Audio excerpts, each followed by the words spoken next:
আমি বলছি বলছি যে আমার ছেলে যেভাবে আমাদের ব্যবসাটা সামলেছে ঠিক সেই রকম আমার বউ না, আমার বোন, আমার ছেলের বোন।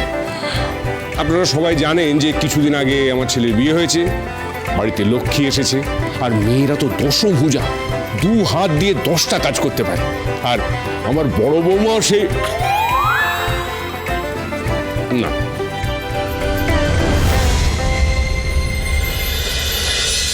কোথায় ছিলে তোমরা? এই আসার সময় হলো?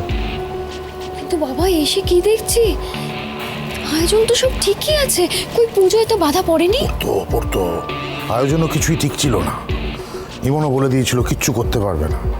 শেষে এক রাতে ওই তেজ কোন এক ইভেন্ট ম্যানেজমেন্ট কোম্পানিকে দিয়ে সবটা আয়োজন করিয়ে দিল। ব্যাস সবাই মিলেও জয় জয়কার করছে। তোমরা ওই নাকে তেল দিয়ে ঘুমাও।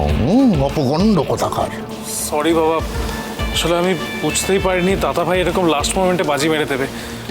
তারাও আমি বরং পুজোর দিকে কি কাজ আছে সেটা দেখি। হ্যাঁ, যাও যাও যাও, ওই হবে তোমার দ্বারা। লোকের 5 ফরমাস খাটো, তাছাড়া কিচ্ছু করতে পারবে না। এবার যা করার আমাকেই করতে হবে। সরো সরো সরো। বাবা আমিও আসছি আপনার সাথে। তুমি কোথায়? আসুন আসুন ঠাকুরমশাই, আসুন আসুন। মা, ঠাকুরমশাই চলে এসেছেন।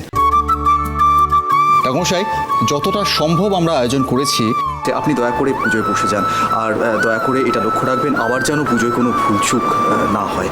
অনেক কষ্ট করে এই আয়োজনটুকু আমরা করতে পেরেছি। আচ্ছা আচ্ছা।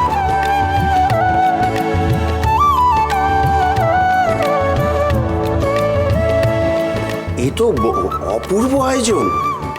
সত্যি আমাদের বিস্কুট দিয়ে যে এত কিছু হতে পারে কে জানতো।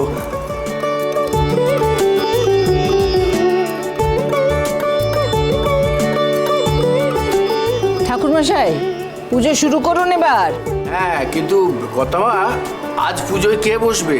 কেন, যার জন্য এই পুজো সম্ভব হয়েছে, আমার দাদু ভাই তেজ বসু মল্লিক, সেই পুজো করবে। কোথায় তেজ বাবা?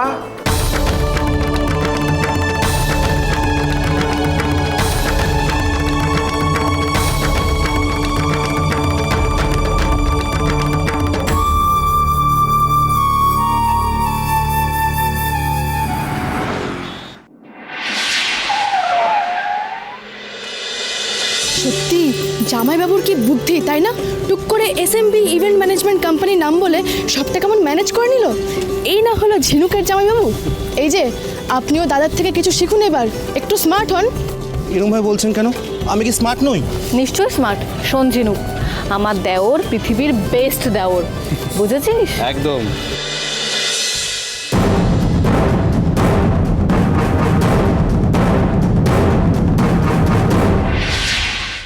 শুভ বিবাহ সোম থেকে রবি প্রতিদিন রাত 9টায় স্টার জলসায় ও ডিজনি প্লাস হটস্টারে।